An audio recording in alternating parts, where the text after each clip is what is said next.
Hello friends, welcome to Jaya's kitchen. இன்னைக்கு நம்ம என்ன பார்க்க போறோம்னா, எல்லாருக்குமே பிடிச்ச ஒரு ஸ்நாக்ஸ் தான் இது.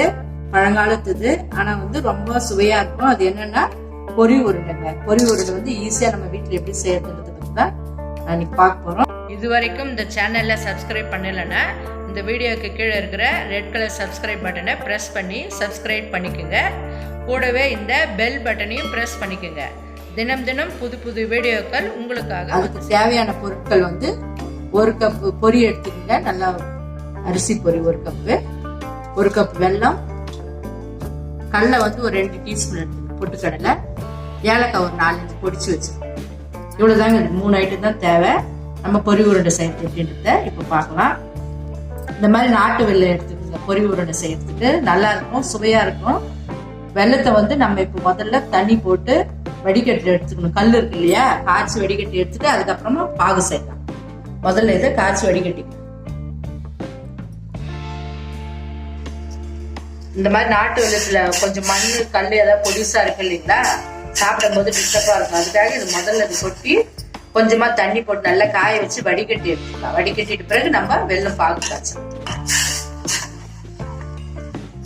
நல்லா கொச்சு வெல்லம் கரையிடும். கரைஞ்ச பிறகு நம்ம வடிகட்டிக்கலாம். இது நல்லா கொதிச்சு வெள்ளம் எல்லாம் நல்லா கரைஞ்சாச்சு. இப்ப நம்ம இது வடிகட்டிக்கலாம். முதல்ல அந்த மண்ணு எல்லாம் இருக்கு இல்லையா, அதுக்காக இந்த மாதிரி வடிகட்டிக்கணும்.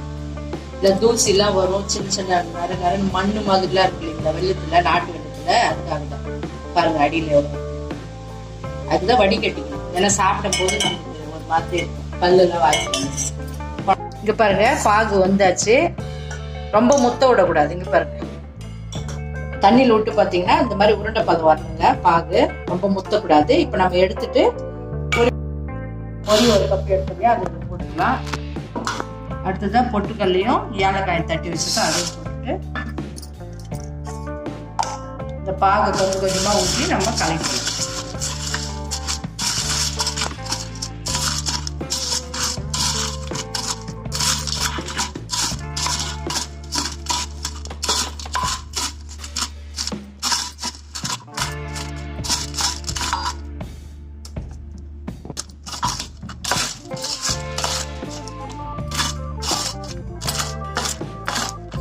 இந்த மாதிரி பாகு ஊற்றி பண்ணிட்டு போடணும்.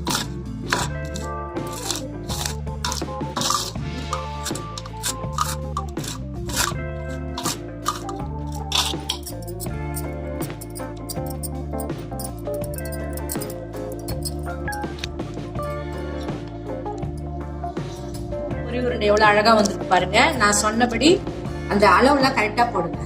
ஒரு கப் பொரி எடுத்துட்டீங்கன்னா ஒரு கப் வெல்லம் போடணும்.